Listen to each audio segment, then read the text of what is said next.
It's the most talked about TV show that's not on TV. And I think you guys are amazing. With raw, honest opinions. This was not a mistake. This was a lie. Exclusive stories. Some industry insiders have been talking about this. Is that a Ben Robin Robbo exclusive? And plenty of famous faces. I'm not wasting these gold moments on 60 minutes. The Ben Robin Robbo Show is the new way to stream your news. This is the stuff that headlines are made of. Live every Monday to Thursday at 1 p.m. Australian Eastern Standard Time on Ticker TV or Facebook and Twitter at BRR Show. Watch live or on demand. Ben Robin Robbo. Streaming across the globe, Ben Norris, Rob McKnight and David Robinson. Ben Robin Robbo.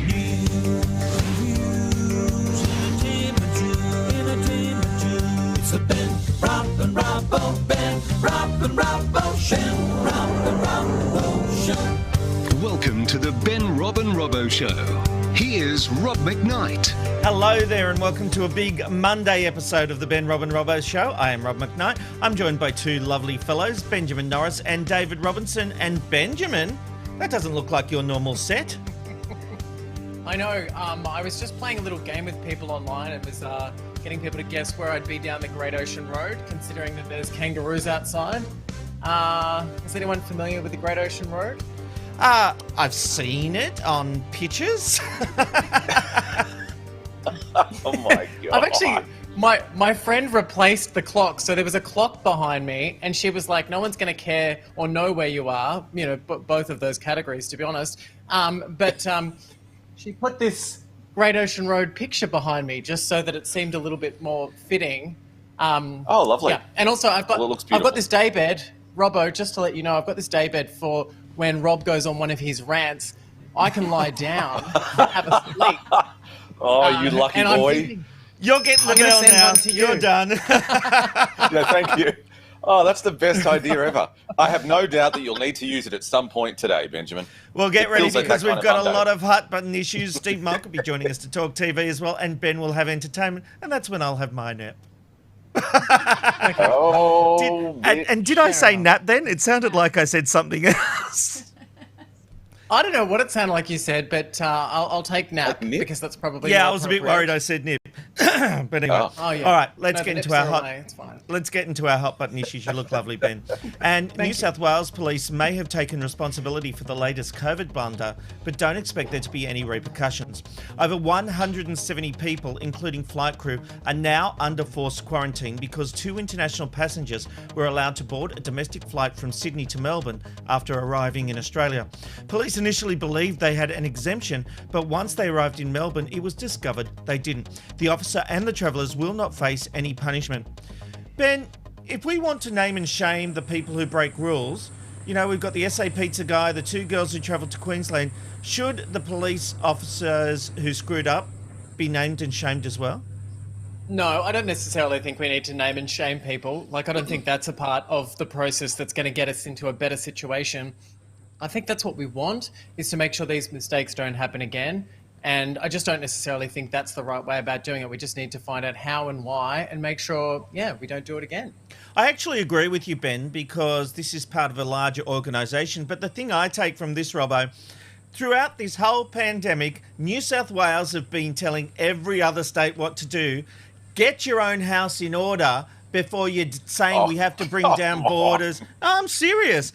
Ruby Princess, this, you know, like they keep saying you've got to open your borders. Here in Queensland, we've been safe and the borders are open now. But this just shows me we were right to do so. We took the precautions to make sure that if there were stuff-ups elsewhere, like there have been, we wouldn't be affected up here. This is. I don't really think you can compare this to the Ruby Princess or to the hotel quarantine debacle. Well, I'm telling you, on this Monday afternoon, you bloody can't. I'm excited for this show now.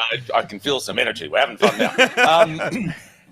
I just don't think it's comparable. I think it was one single police officer. There was a breakdown in communication, and the great thing was it was fixed straight away. You know, they got onto the flight. It didn't turn into this massive thing of, they visited this shopping centre and this. They were found out to be at the airport. 170 people, unfortunately, have to go into quarantine. That's the world that we live in now. I don't think he should be named and shamed. The SA guy was not named and shamed either. I just think it was a mistake. We've all made mistakes at work that affect a lot of people sometimes. True. So I don't think naming and shaming him... But we are lucky. At this stage, there is no feeling that they have COVID, right? But it took Melbourne to pick up the mess that Sydney let through. You know, like, the simple fact is this could have been a lot worse. Yeah, absolutely. Yeah, it could have been a lot worse, but it fixed. Gladys Berejiklian, she's so funny in New South Wales. Like, funny is the only word that I can use that's a kind way to describe it. You know, she makes lots of mistakes and she points the finger at other people, and then she creates these diversions. Like, she just waits for the next headline to just be like, oh, yeah, that's a mistake, let's move on. But, I mean... the famous one, she'll come out and say, well, I have to admit there'll be, that's for other people to judge. All I can say is that going forward, this is what we're going to do, and we have to move on from the past. You know, she's given that for every controversy. But maybe Gladys could use Robbo's mustache today as the latest distraction, because I think it's a good distraction. It's distracting me and pretty much everybody who's watching the show. No, I certainly think if they want, Beware Pedophiles posters, if they want that, Robbo could do the picture, you know. Oh, piss off. It's not that bad. Look, the thing is, I've got to keep it because my brother has a really big one, and it's luscious and wonderful, and I'm going to see him at the end of the week. Stop comparing the size to your brother. You'll never win. No, we're heading into a dangerous position. I come a distant second in that race. How'd we get onto this? Wow. I don't know, but I don't think I'm going to need to have a lie down on this show. I think this show's already kicked off and it's got a lot of energy. I think I'll be upright the whole way. Well, all right, let's move on because... I said the mustache was good. I didn't say it was that good. Oh, my God. Yeah, well... You're going to be upright for an hour. I mean, bloody hell. I mean, thank you so much. I told you not to take the blue pill right beforehand. But anyway. Jeepers creepers. I love the delay on your laugh, Robert. All right. A controversial proposal to ban police and prison officers from marching in the 2020 Sydney Mardi Gras has failed. The motion was put forward at the organisation's AGM by the activist group Pride in Protest. They wanted to see police not invited to next year's parade as a response to the Black Lives Matter movement, saying their presence stops Indigenous Australians from attending. The proposal may have been lost, however, the no vote attracted 44%, making it the closest the motion has ever got to being passed. The same group also wants Qantas and the Liberal Party to be banned as well. Once again, they were also unsuccessful. You know, Robbo, the police and LGBTQI+ community have a difficult past. Is this group right in wanting to move in this direction? Not at all. The whole community has tried for such a long time to be inclusive, to be accepted, and now we're going to start saying that other people can't be accepted. Again, not all police are bad. Especially the gay community in Sydney has come a long, long way with the New South Wales Police Force since the early days of the Mardi Gras. The other thing is this is a group that wants the Mardi Gras to strip back the party as such, and they want it to become, once again, about activism more than the party. But we've spoken many times on this program, Rob, and that is to get the majority on side, you need to be accepting. You need to, not alienate them. I think the Mardi Gras over the years has done a wonderful job of pulling in all of these people who were once enemies, for lack of another word. They've done such a great job. The police, as I understand it, love to march in it. It's a very big thing. The Army, the Defence Force now march in it in uniform. This is the wrong way to go to try and cut people out of, such an inclusive, such a happy, such a celebration of the community. This idea by this group to get rid of Qantas and then to get rid of the Liberal Party, we want the Liberal Party on side, for goodness sake. We want these big organisations on our side. So this idea of going, we can't do that and blah, blah, blah, it's utter shit. Rubbish. Couldn't agree with you more, Robbo. Mardi Gras now is about inclusion, and now you want to be excluding people. That is not the right message of what, if you want a certain thing out there, try and give it as well. You know, the Mardi Gras started off as a protest where police were against the people who started the first Mardi Gras. And now it's an inclusion where police are marching in the Mardi Gras. You know, Barack Obama made a good point about the whole defund the police movement.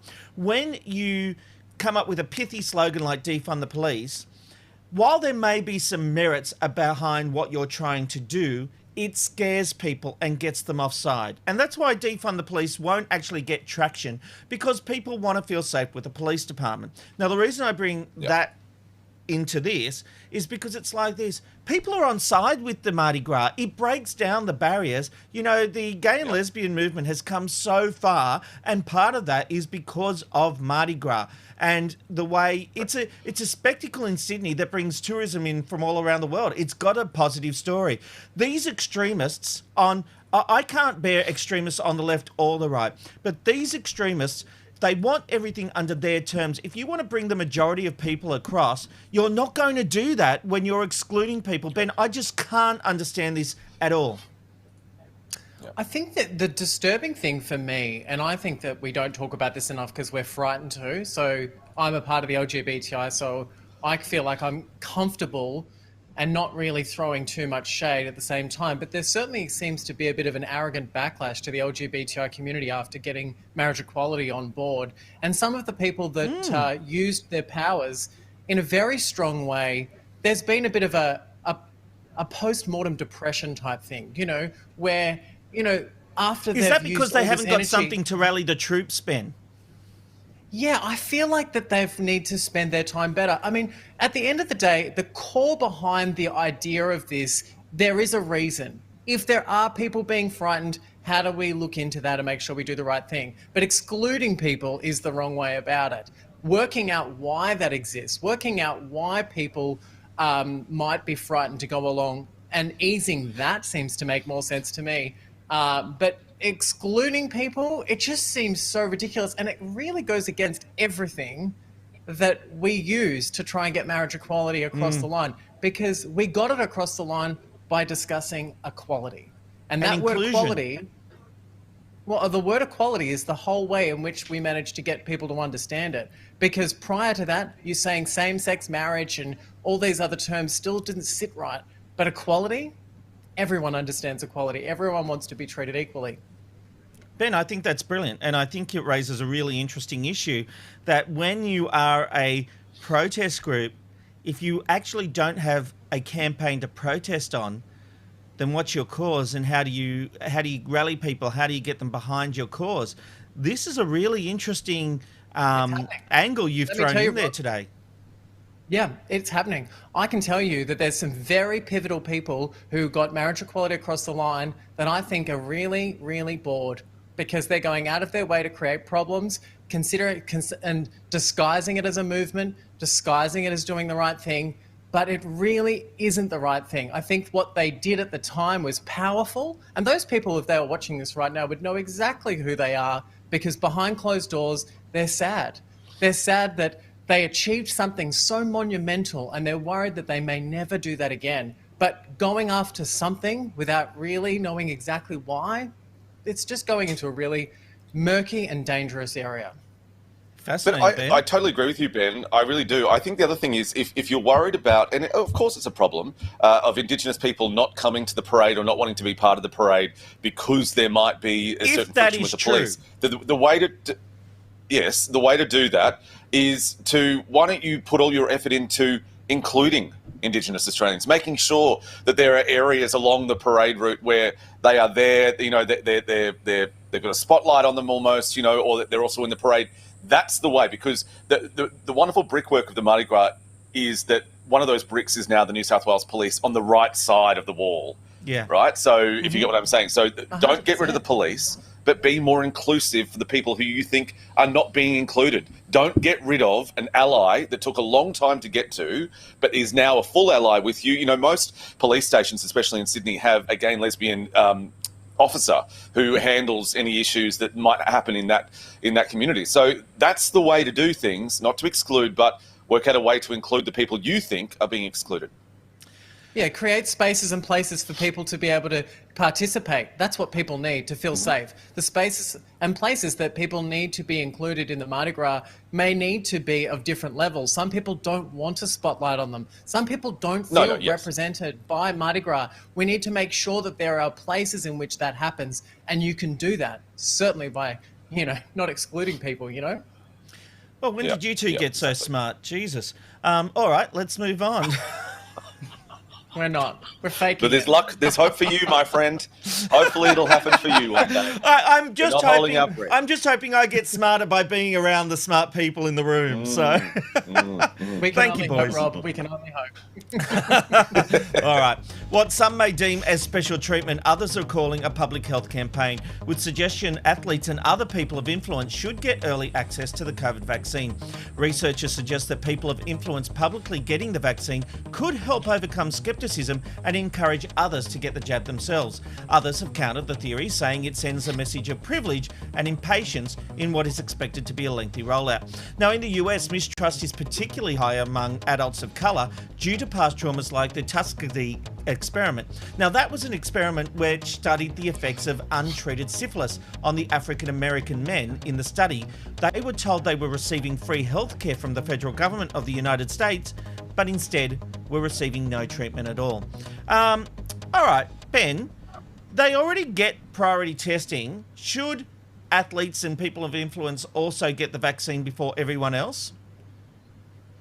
Well, I don't necessarily know whether or not they should be given it as a priority. I think that it kind of goes both ways. There's going to be athletes that don't want to have it as well. We're putting a lot of pressure on them to say, no vax, no play. There's a backlash to that as well, because there's going to be a lot of athletes out there that don't want to actually take the vaccine. But then there's also, what we're discussing today, people saying that, these people of sport, they need to get it first. Surely there's a reason behind it, because sport means money. And for some of these big occasions, without these sporting events in our country, we're going to lose a lot of money. So I think that there is going to be a priority system. We can't deny that. That's probably going to happen. And it probably is going to come down to dollars, unfortunately. Yeah, look, the fact is everyone would agree those on the front line need to get the vaccine first. But I actually, it's interesting. I'm not a sport fan at all. But I did see what a lack of sport did to people in this country during the pandemic. Yeah, I know I've shocked you there. But in all seriousness, later today, right? you can tell it's summer in Queensland. The flies are coming. The thing is, this country and countries around the world, people come together for sport. So I've actually really softened my approach to sport because, as I said, no interest. But I respect the fact that so many people like it. And I don't really have a problem that if these people are helping, if sports people are helping people around the country get through hard times, I actually don't see the issue, Robbo, in them getting these vaccinations first so they can keep doing what they do. Yeah, this was a tough one for me because I was almost on the side of, obviously we give it to our frontline workers first. Probably I would suggest also government ministers, prime ministers, but all premiers and that kind of thing, so that the government can continue to to operate as effectively as possible. But then I thought, well, you're right. Just go for the money side. So like Ben said, there's money, there's tons of jobs, thousands and thousands of jobs that are connected primarily and then secondary and thirdly to the sports industry. And also, if you go away from that, like what you were saying, it's about happiness. It's about people having something to look forward to. It's about a sense of normality. So I would be, for myself, I believe I'm like pretty low risk of having problems with COVID or getting COVID. I would then be okay with being like kind of back a little bit and allowing those people at the front line in sport as well to get it, ahead of me. I'd be okay with that. What we don't ever want to see is an elitist thing where the top brass are all taken care of, and then it kind of slowly trickles down. There needs to be a system. Be warned though, the system will be flawed from the beginning. No one will be happy with it. So once they come out with this kind of scheme, no one will be happy at where they're placed or where other people are placed. We won't come together on that one. Everyone will whinge and bitch. Yeah, it's so true. Ben, what are your thoughts on this? Yeah, I think there's going to be just so much, there's going to be a lot of noise about this because there's going to be a lot of people talking about who deserves what. But I think, what we are discussing here is peeling the onion, looking at the picture on a bigger scale and working out not just how the economy is going to get on board, but how the entire mood of the country is going to be repaired. And the mood of the country is pretty bad. And sport in Australia is vital. Whether or not anyone cares that Rob doesn't like sport, that's probably not a part of the picture. But this country is a sporting country. Ben, to give context of why, even though I don't care about something, it doesn't mean those people shouldn't get this vaccination. I was making the point that it's not in my realm, it's not in my wheelhouse, but I see the reason why you would give sports people the vaccine as one of the earliest people. I was just mocking you. Any chance I know, but yeah, that's. I was about to point that out too. He was making fun of you. Then Mr. Serious Pants in the middle. No, but I was actually saying this. We know what you're saying. It's fine. But I think everyone has definitely looked at this differently, considering all three of us are just not sports-centric. And also, just to let you know, for the fans out there, that the Ben, Rob and Robbo show probably could continue even if we did get COVID, because nothing would stop us from being here delivering this show on camera.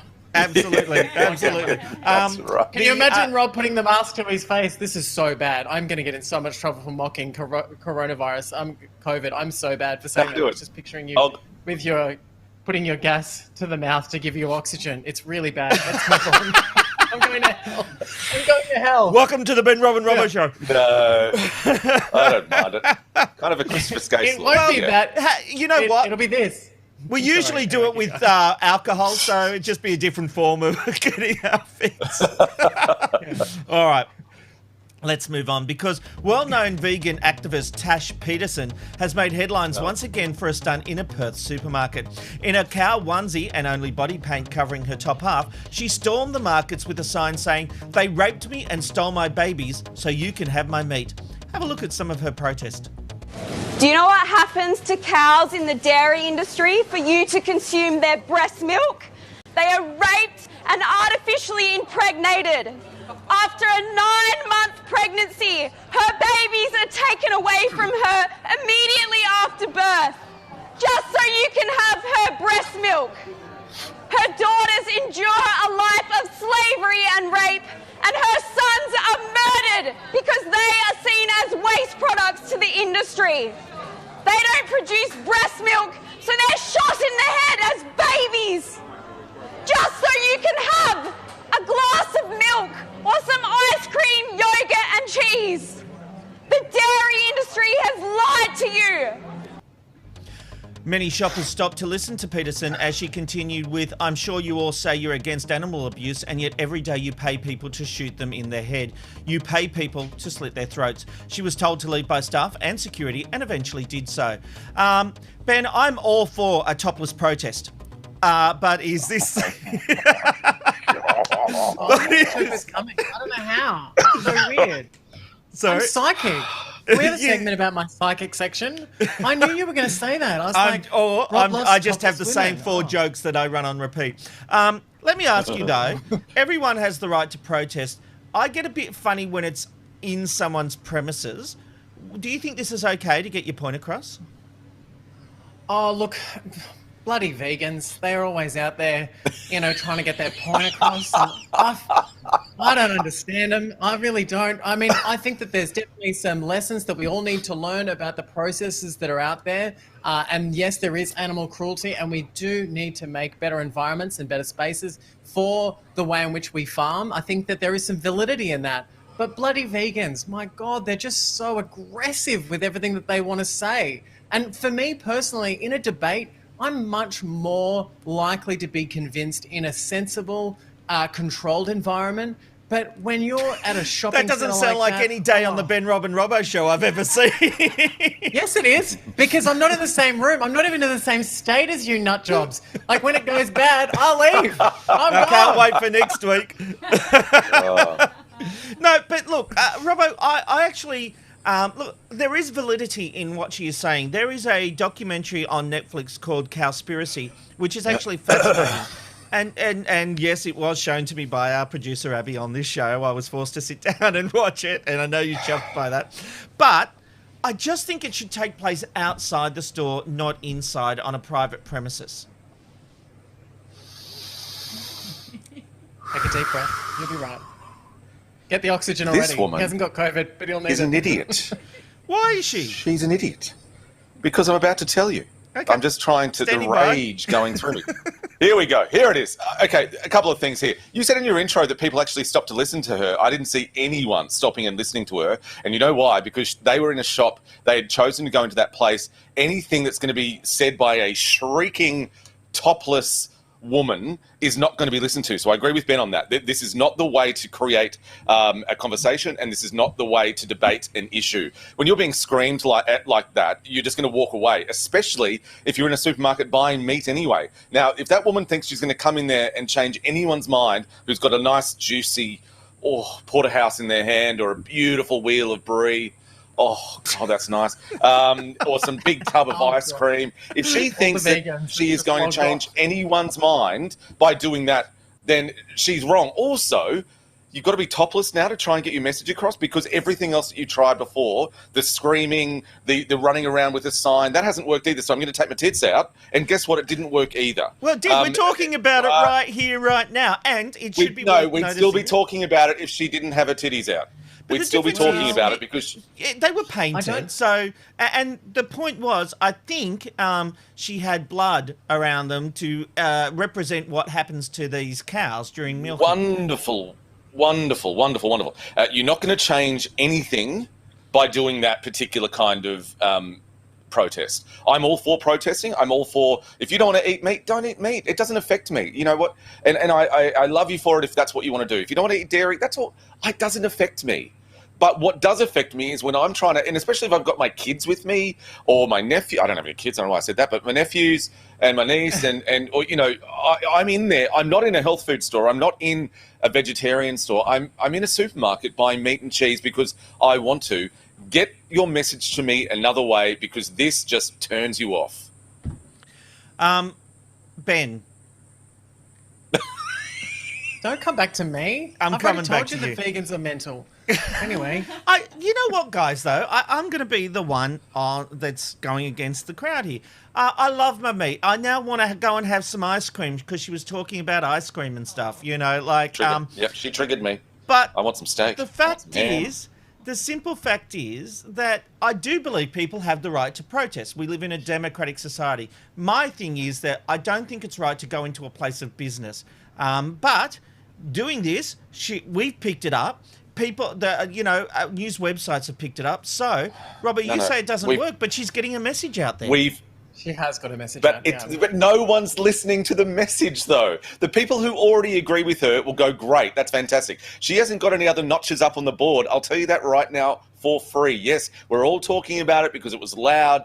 She had her boobies out. She painted her boobs. She was in a cow costume. All of that kind of thing.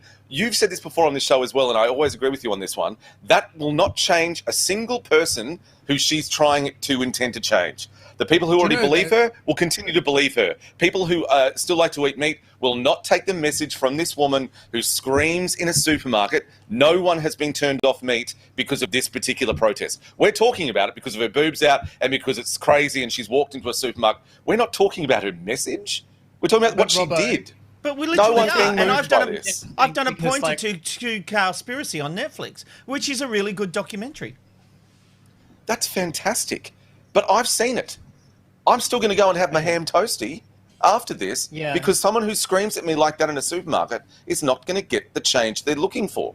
And I would bet that anyone else, if you surveyed those people in that supermarket, no one would go, actually, that when she was screaming, that really made me think about my choice. But if she gets one person to change their habits, isn't that a success? Sure. I don't think she will, though, Rob. That's the problem. I actually don't necessarily. Right. I think we are talking about it, and there's some validity in that. And she has certainly got the message across, but I don't think this is a facilitator of change. I think there's much smarter ways in 2020, moving into 2021, on how you can get your point across. I mean, I can tell you a fairly unusual story that happened to my partner and I earlier this year, and that is that this friend of mine, she organised a lunch, which we went to, and she opened up about her decision to become a vegan, and then she started telling us that we should become a vegan as well. We left and never saw that friend ever again. But good man. Funny thing happened. Good boy. But a funny thing happened, guys. This is what I want to say. We weren't the only ones invited to that lunch, and there were people persuaded by this person explaining the reasons why, and there is some validity. And I do respect. No, Ben. I have some. I hate cutting you off there, but are they still? Like they might have gone. Oh shit! Yeah, I probably won't do cheese anymore. Are any of those people still on that lifestyle? Do you reckon? I don't know. I just stop being friends with them as soon as they get converted. I'm like, are you a vegan? Bye. Hey, I've got some breaking news, guys. That activist Tash Peterson is coming on the show. So not today, but in the coming days. So that's going to be very, very interesting. Keep an eye out for that. Abby's just confirmed. I cannot wait for that. Yeah, will her boobs be out? What animal will she paint it? Can only hope. All right, let's move on. Going to be utterly ridiculous. Utterly ridiculous. Utters. There we go. All right. TikTok blew up during quarantine, and they have now revealed the most popular Australian videos. The list was calculated based on followers, likes, shares, reach, and engagement metrics. Included in the list was Sophie Monk's take on That Dreams Challenge. Remember that one with the guy skating down to the music? It started in the US, drinking juice. Here's Sophie Monk's version. Now here you go again, you say you want your freedom. Well, who am I to keep you down? It's only right that you should play the way you feel.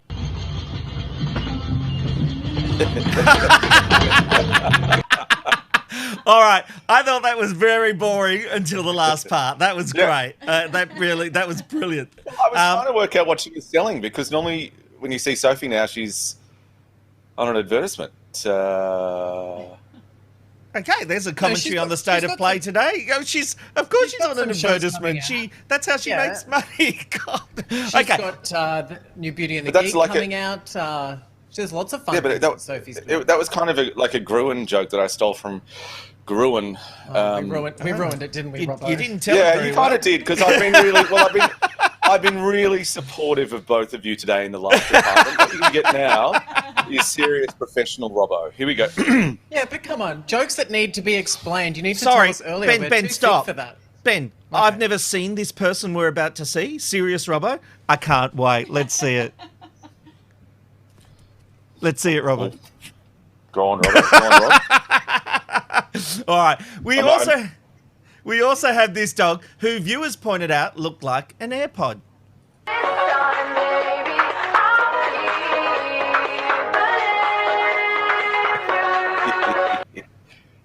Wait, how does it look like an AirPod?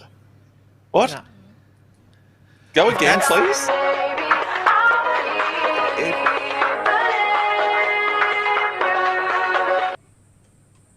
No. Who put this together? Hang on. And this bizarre jingle, let's see if it gets better. And this bizarre jingle from a Russian ad went viral on TikTok and was used in many videos like this one. Finally, the Western Australian police went viral with their take on the blinding light. I'm just going to plow through. Are these the best ones? Are these the best ones? These aren't Abby's choices. This is what TikTok Australia have said are their biggest videos. Like the Sophie one was funny because of the ending. I like those other two have been terrible. So let's see if the Western Australian police can come home strongly. They went viral with their take on the blinding lights challenge.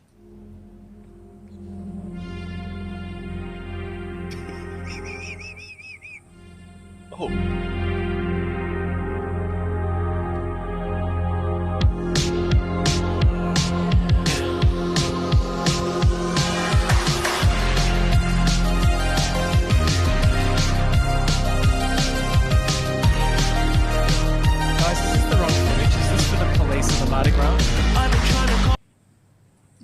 Oh, sorry. Now, I threatened before saying that I was going to be serious, Robbo. It hasn't been a challenge to do that during this segment. My daughter spends so much time on TikTok, and if that's the best they've got, what is she doing with her life? Better than that. No, there's so much funnier TikToks. But this is the art of TikTok, guys. Can I just quickly explain something to you guys? The reason why TikTok is successful is because you can sit there and look and say yes and no, I like that, I don't like that, and it reflects who you are as a person.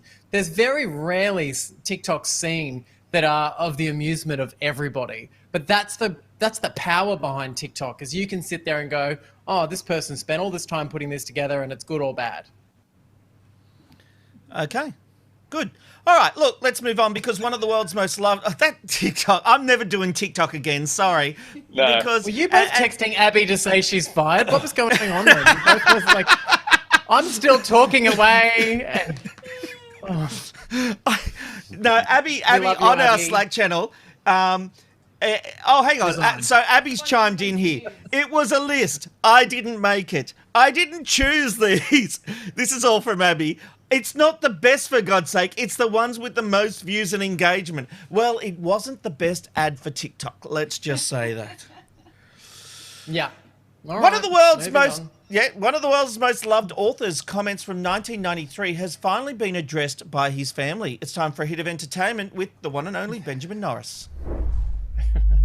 Thanks, Rob. So Roald Dahl was a widely successful author who wrote some amazing children's stories. He wrote the books of Matilda, the BFG, the Witches, Twits. Look, the list of books goes on. I grew up on these books, and really, aside from Paul Jennings, you'd be forgiven for saying that he was the greatest children's author of all time. However, he has always been haunted by some pretty outrageous anti-Semitic comments from an interview he did in 1983, where he was quoted saying this: "There is a trait in the Jewish character that does provoke animosity. Maybe it's a kind of lack of generosity towards non-Jews. I mean, there's always reason why anti-anything crops up." So, look, the anti-Semitic comments about the Jewish community at that time was obviously a reflection of the time for said Roald Dahl, but it wasn't the reflection of his family. And almost 30 years after he's passed away, his family have actually come out and have finally apologised, saying, sorry for the lasting and understandable hurt caused by some of Roald Dahl's statements. Those prejudiced remarks are incomprehensible to us, this is a quote from them, and stand in marked contrast to the man we knew, to the values at the heart of Roald Dahl's stories, which have positively impacted young people for generations. Now, I want to just ask you guys, everyone's talking about whether or not Roald Dahl should be cancelled in 2020 for comments he made in 1983. Are these comments too old, and should we just disregard them? Robbo, what do you think? It was a different time. Look, I don't accept or acknowledge or promote or believe in any of these comments that he's made, but he made them in a different time. If he continued to make them as, you know, as ideas changed in the community and society and things like that, then of course we'd have to look at that. You know, if he was still alive today and still making those exact same comments, and let's have a conversation. He made them back in a time, and it was a product of the time. Is that an excuse? No. But is it a reason to cancel someone with this day, with our ideals and our thoughts and our, you know, impressions of what life is? Can we really judge someone with that evidence now that we've got, and the way we look at things with the way it was looked at back then? I think we're getting into pretty murky and silly territory, really. Yeah. And Robbo, you know, the interesting thing about it as well is that the books certainly don't reflect anything like this, which is, I think, the telling part of this story. I think if the books did have hidden messages, or there was something of real danger towards people, then I can understand the cancellation culture could have consumed Roald Dahl. But Rob, what do you think? Because I know you're a big Roald Dahl fan. Look, you're still reading them, aren't you? At the age of 60. The age of 60. Oh, he's a child at heart, though, bless him. That was really just the joke you wanted to get out. You didn't care about my response at all. The whole show has led to that moment. Yeah, look, simple fact is that let the work speak for itself. The family have acknowledged that the comments were inappropriate. It wasn't an ongoing discussion, and like Robbo said, it was a different time. So I think how do you cancel this anyway? You know, like the books are out there in so many forms, in so many ways, television, movies, the actual literacy publications. We got there in the end. So yeah, we did get there in the end. So yes, I think let's just move on with life. Hey, look, there's just 1 week until our road trip begins. On Monday 14th and Tuesday 15th of December, we will be broadcasting live from Brisbane Holiday Village in 8 Mile Plains, and you can come along and watch, meet us, hang out with us. We would love to see you there. Come along at 11 a.m. local time if you'd like to be part of the fun. Then on Wednesday the 16th and Thursday the 17th December, we will be live from Ashmore Palms Holiday Village. Now, they've got a kids swimming lagoon, exotic birds, garden walkways. It is an award-winning and beautiful holiday. But not only can you come and be part of the audience for this one, you can come and stay with us at the Holiday Village for a discounted price. Head to ashmorepalmsgoldcoast.com.au, book in at one of their premium palm cottages using the special code word ROBO for 2 nights, and you will save up to $69 per night. You can also call to book and request the special Ben, Robin, Robbo show deal. All of the details are up on our Facebook page. It is pinned at the top of the page, so look for the first post and you will find it. We would love to see as many of you there as possible at our live shows. It's going to be huge. We're getting together for the first time, doing the show in the one spot. The borders are open. Come and join us, and we're going to have some fabulous guests. This is going to be huge. In the meantime, it's time for On This Day with Robbo. Oh, good on you, Robbie. Thank you very much. We're heading to the pointy end of the year, but there's still so much to look back on this day, especially December 7th, this wonderful month of December. And it was this time in 1979 when the crew of the USS Enterprise made the warp jump from TV to their first film. Captain Kirk, Spock, and the gang were all aboard for this of 6 space adventures with the original cast there. Back on Earth now, and it was on this day in 1941 when the Imperial Japanese Navy attacked Pearl Harbor. Using 353 planes, the ambush left more than 2,400 people dead. This was the act that brought the United States into World War II. And finally, 64 years ago today, Australian legend of the Olympic pool, Murray Rose, won his 3rd gold medal at the 1956 Games, bringing Australia's total to 35. What a legend. And Rob, how long has it been since you were in a pool, buddy? We're going to see you in a pool in the OB? Sure, Robbo. Yeah, I'll have my red Speedos on. Whatever you like. Oh, I mean, if you weren't going to come now, you're certainly going to come with that bloody tease. Oh, Jesus, Robbo. All right, it's time to get the very latest TV news with the co-editor of tvblackbox.com.au, Steve Molk. Hello, Molky. Molky. Each week, gentlemen, hello, I get brought into this and I have no idea what I'm walking into, and that is a perfect example. Rob's red Speedos? I mean, goodness gracious, welcome to the Ben, Rob and Serious Robbo show. Yeah, Yeah, absolutely. Hey, look, Molk, let's get into it because it seems the breakfast wars never end. The breakfast TV wars, I should say. And even though Sunrise have won the year in total people, Channel 9 has put out an interesting press release and some stats about the Today Show. And necessary, Rob, as Carl goes on holidays. So they needed to make sure they hosed down any idea that he'd been fired again. Look, it's an interesting one for today. They went in really hard this year with Alison and Carl picking up the reins to come in and to try and fight off, honestly, the juggernaut that Sunrise continues to be. And the interesting thing about this press release is that they talk about their wins, and there have actually been some. The number 1 breakfast show in Brisbane is not a small thing to shout about. They should be shouting about that, in part because they had their weather girl Tim running around Queensland. He managed to sneak in just before Anastasia Palaszczuk shut the borders. So he was doing OBs from just about anywhere in Queensland that would open a door to him. And that made a real difference, as we've seen. Also, it's brought out the fact that they are, as all of the networks, playing the demographics, they're number 1 in 25 to 54 in Melbourne and Brisbane. And really importantly, they are number 1, 16 to 39 across the country in 5-city metro. Now, that's, of course, today's viewers becoming tomorrow's today's viewers. Yeah. I got it. We got there in the end. Thanks very much. I'm so glad we got there. I liked it a lot. Oh, Mark, now that an will old get up favourite the is nose actually- of Channel 7, won't it? Because Sunrise is number one. They won't like today trying to take some glory, some shine off their win. Absolutely, Rob. In fact, we saw in the press release from Seven, but, sort of a week ago, them claiming that Sunrise was still undefeated, and that is absolutely not true, given that ABC News Breakfast did, in fact, beat Sunrise one morning this year. It was an incredible outcome as a part of the results from the American election, but we all tuned in by a whisker to see the ABC News Breakfast version of those results over Sunrise, just that one morning. Yeah, it's a great show, ABC News Breakfast. Now, Molky, we're talking about an old favourite returning to the small screen. Tell me about this. Yes, interesting news series, Robbo, that Netflix have come out and announced an 8-episode series, a new series of the rebooted Heartbreak High. This is absolutely, I know.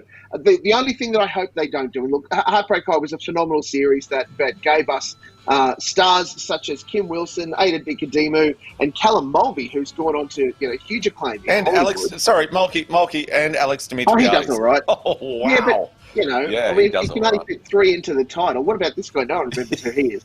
The cool thing about Heartbreak High is that it was really the first kind of young adult focused drama that we saw play out on Australian TV. Young people got to appreciate and see themselves reflected in these stories. I hope that what Netflix do not do is bring back the old cast as grown-up teachers or something, and it just cast it with new people telling new stories. So not like Saved by the Bell, you reckon, Molky? Don't do that kind of thing.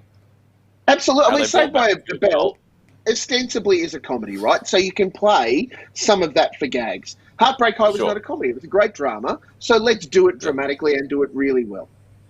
I'm so uninspired by this news, Molk, I've got to say. Netflix has Australian content now.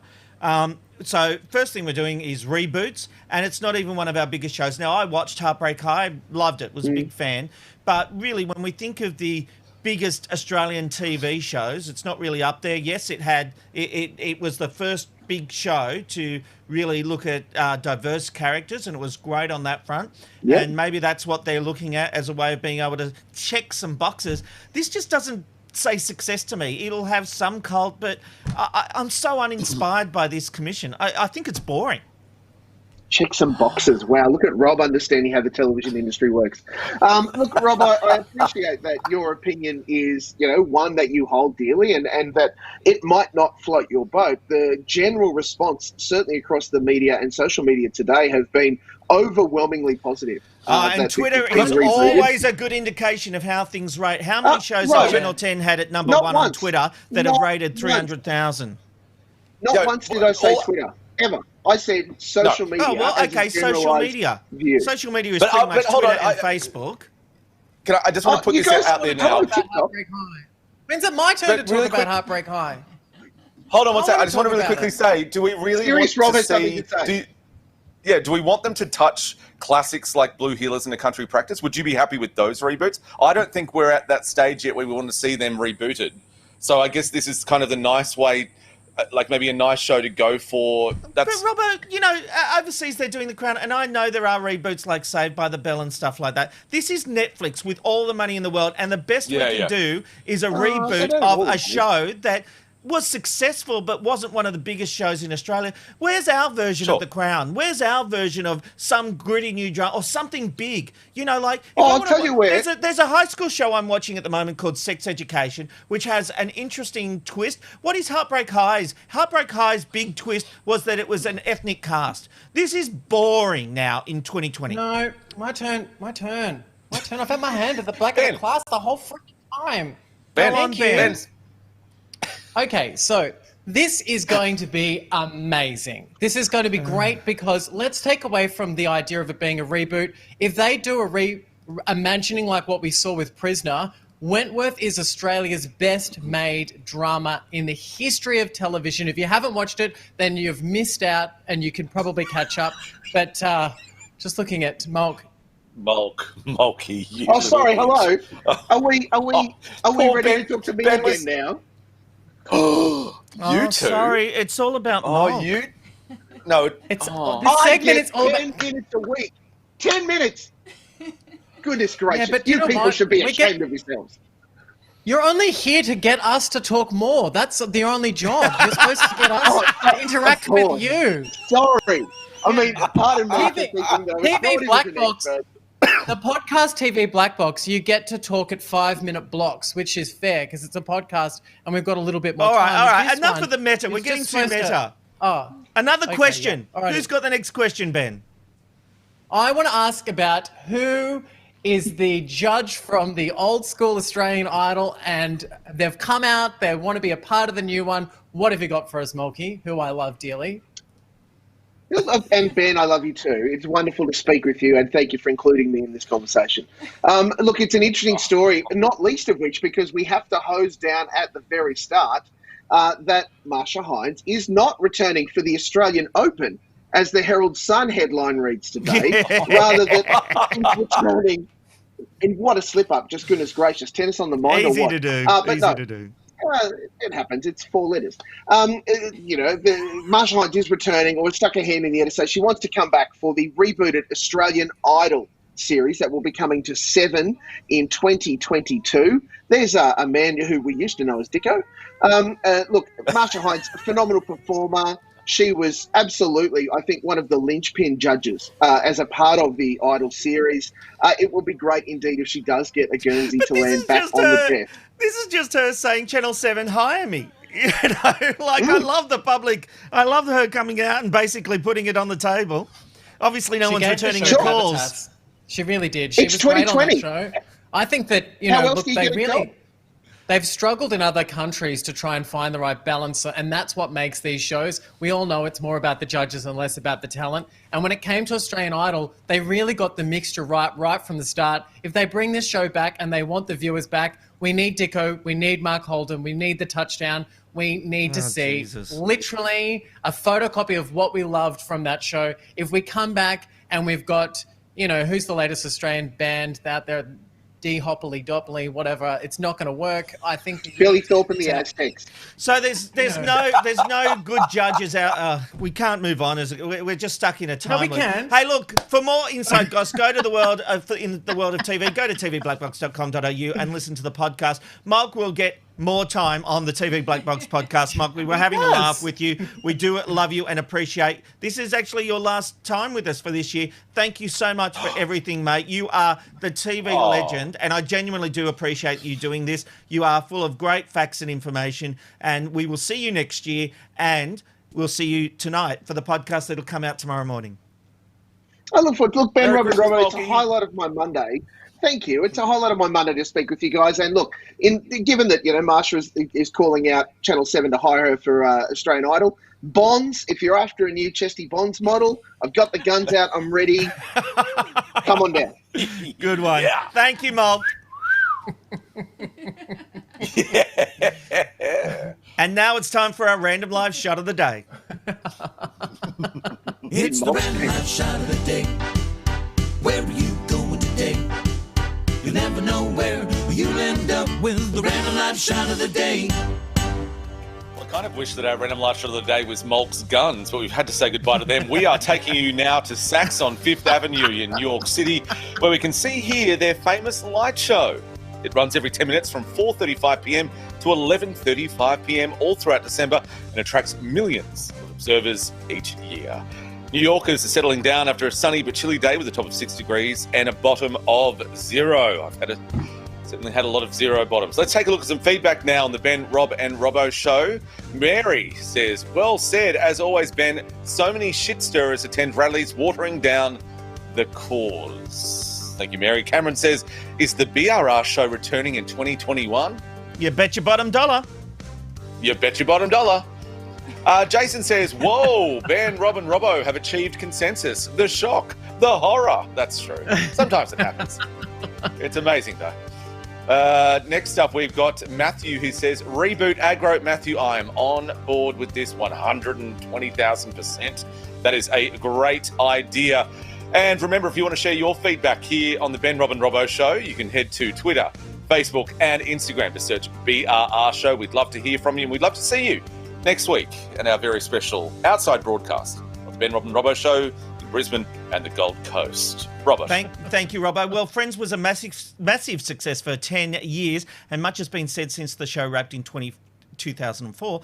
But one star's secrets have come out from that time. Ben, this is a really interesting one. What can you tell me? Yeah, Rob, this is pretty shocking. As we all know, it really wasn't an easy ride for this Friends star. So Matthew Perry, apparently back in the day, this is through the height of him being on Friends. He used to guilt trip his pregnant ex into scoring his crack, heroin, coke and pills because cops would never pull her over. That was the plan. And he was actually taking up to 80 Vicodin a day at the height of his addiction. As we know, that happened during the 4th series of Friends. They rallied around him, and Matthew Perry is believed to have been in remission for quite some time now. Now, in this interview with The Sun, Katie Edwards, who is his former partner, says she looks back and thinks, what kind of friend was I? I think this is pretty dark stuff, but also, man, is this woman beating this story up for her own press? Yeah. Like, even throwing in the tagline of, what kind of friend was I? Yeah. Like, what kind of friend are you? You're the one sitting in the darkest room waiting to throw some shame on a person who suffered mass addiction. And that's who you are. Yep. And that says more about this lady than it does about anything else, because we all know back in the day that Matthew Perry really suffered. And I think that there is no joy in this woman coming out at this stage. Yeah, fair point. Yeah, it's absolutely disgusting, Ben. Well said. But now we're moving on to Miley Cyrus. What has she said about her Hannah Montana days? Yeah, thanks, Rob. It's actually been 9 years since the hugely successful Disney show finished up, but she has opened up to You Howard forgot the Stern. Please don't forget the bow. You called Robbo Rob. Rob. Oh, no, I call him Bob, Robbo, third panelist, Dickhead. you. Yeah. The third one. Sorry, Ben. Sorry. Okay, yeah. Anyway, look, Miley Cyrus opened up to Howard Stern about the psychological damage that show did back in the day. She said it forced her to question whether she was valuing herself, as her audience loved her for this character that wasn't really her, and that to be put through that grooming experience of hair and makeup and thrust into stardom at such a young age was a lot to put on a kid. But she also said that while she hasn't always looked back fondly on the role, she has now learned to embrace it. She also spoke about the highly public breakdown of her relationship with Liam Hemsworth. Here's just a little bit of her being asked by Howard Stern, who's a great interviewer, about some of the lyrics of one of her songs and whether or not it's about the Hemsworth. In other words, when you say, I don't even miss you, it isn't necessarily about your husband. It was at that minute. You know, sometimes you miss, people more than others, and sometimes, things get easier. Time kind of heals all, but that was at a time where I felt really strong, and then some days I don't.